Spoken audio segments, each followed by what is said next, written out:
Good afternoon, everybody, and once again, welcome back to the channel. In this particular video, I would love to show you a hands-on session on how you can get started with Amazon S3 tables, a fully managed Iceberg solution by AWS along with Snowflake. We'll learn and leverage the catalog link database, which allows you to query Amazon S3 external tables on the Snowflake environment. But the most important, we're going to learn how you can read and write variant from Snowflake engine into S3 tables. So without wasting any further time, let's get started. All right, so it's a lab time, so let's get straight into action. So step one, you need an IAM role, and in my blog, I have already given you the steps over here. So we're gonna create this IAM role, and then we're gonna attach this particular policy. As you can see, I have already done that prior to the video. So again, go ahead and create your IAM role and attach this particular policy to that. Once your IAM role is created, now we'll learn the next particular step. So let me switch my screen again. Let's go to the blog again. Now step two is we're going to create a catalog link database, and I would show you how to do that. So let me go to Snowflake and let me expand this a little bit here. So here. So first of all, what I'll do is I'm going to create a database called REST catalog DB. Again, just to teach you purposes, right? So if I now refresh, you can see REST catalog DB has been created. Now, of course, I will use the REST catalog DB, and then I'm going to create a catalog link database. Again, this is the catalog link database, but prior to that, I need to create a glue REST integration. So create or replace catalog integration, and I'm giving it a name called glue REST catalog integration. Here you can see the Iceberg REST endpoint, glue.us1.amazonaws.com/iceberg. This is a REST endpoint. This is a warehouse. It is usually followed by the pattern account ID colon S3 table catalog and then whatever your bucket name is. So if you see my Amazon S3 table buckets here, right, you can see my bucket name is Saumil Shah demo. So whatever your bucket name is, make sure you insert that over here.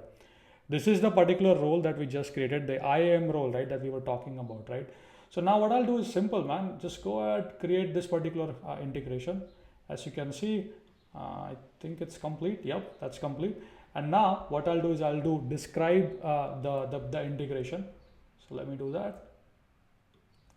Now you need to copy two items. You see over here AWS IAM user on, copy that and then copy the external ID. So I'm gonna come here, copy this external ID, and let's go to the role.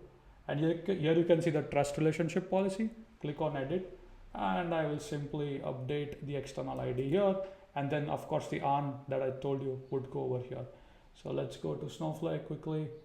API AWS on, yeah, that's the one. Let me make sure that this is what we have over here. Cool, that's done. And now I'm gonna click on update policy. All right, so the next step is now you need to go to lake formation and grant permission to that catalog, right? So quickly showing you how to do that in case if you do not know. So you can come to catalog, select the radio button, action, click on grant. And then here, I think I'm gonna select the role that I have, which is gonna be Snowflake glue access role. Let's go back to lake formation here.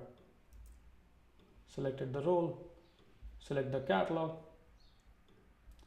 select the database. I think demo namespace is what I'll use. Tables, I'll just do all.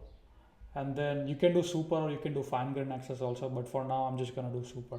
So go ahead and basically do this particular step from the lake formation. All right, so once you have done that, now all you need to do is just need to create a catalog link database, right? So here you can see how you can do that in Snowflake, create or replace database REST catalog DB. This is going to be my integration, and here is the S3 table namespace. You can provide multiple namespace, and the beautiful thing about the catalog link database is as new tables are populated dynamically, of course, there's a background refresh that would happen and those tables will be populated in Snowflake, right? So I'm going to basically execute this command. As you can see, my catalog link database is created. Now to verify that, you can execute the stored procedure. Select system, verify catalog integration. You can provide the integration name. I'm now going to do that. So let's see. Cool, looks like everything is okay. We can see that, right? No errors there, right? Cool, at this point, if I were to refresh, as you can see, I see my demo and I see a table inside that. As you can see, Saumil test table.